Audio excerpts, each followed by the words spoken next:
Salamat po. Una sa ating butihing punong minorya ng 19th Congress. Our very own pride natin ng mga taga-Eastern Camarines, Congressman Nonoy Libanan. Kasama po ang kanyang may bahay, Mother Hilda, Stella, Board Member Stella, of course, si Lensil at saka si Mayor Shen. Yung mga nandito po sa entablado, hindi ko na lang po sila isa-isahin para makakibit tayo sa oras. Yung mga nasa baba na mga provincial leaders, hindi ko na lang din po kayo isa-isahin. Mga mayors, mga educators, mga stakeholders sa munisipyo ng Hipapad, Canavid, Dolores, and of course, hindi lang po dito sa mga municipalities na ito. I'm sure po, magbe-benefit po ang ating buong probinsya. Sa ngalan po ng ating mahal na gobernador, I'm sure si Ate Maricar Sison Gutisan, yung ating vice gobernador po sana, ang pupunta dahil yung ating gobernador ay may importanteng inatinan. Si Vice Governor Maricar Sison Gutisan po ay medyo hindi po maganda yung abats kay kagabi. I'm sure nakatira kinapundan. Siguro na tunugan. Medyo malat po ito ni boses. Pero ganun pa man po, sa ngalan ng probinsya, bilang ako po yung napag-isahan na magsalita, napag-isahan na magsalita in behalf kay Governor at saka kay Maricar Sison Gutisan. Kami po ay nagpapasalamat. Personally, galing, this is the first time po na makapunta sa lugar ninyo, and nakita ko po talaga na malaki ang potential ng lugar na ito para sa economic development.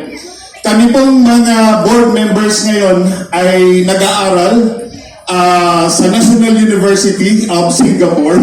Although online siya, pero meron kaming face-to-face this coming July. Regarding po sa geopolitics and geoeconomics sa Association of Southeast Asian Nations. And sentro po doon sa mga discussions namin, yung pagkukumpara ng iba't ibang bansa na nagkukumpuni doon sa ASEAN na nations. And sentro din po doon sa pagkukumpara kung paano nagagawa ng Vietnam, ng ibang bansa, Malaysia, Taiwan, among others, na maging progresibo ang kanilang bansa. Una, na pag-alaman namin, dahil sa land reform, kumbaga. And sentro din po sa land reform, yung infrastruktura, support to agricultural extension services at saka sa mga manufacturing industries.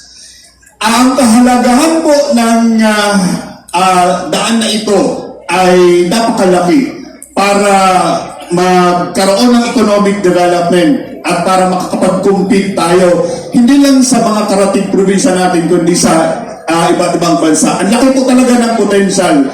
Yung rice fields, yung fertility ng soil nyo, yung mga fruits dito, nakita ko po kanina.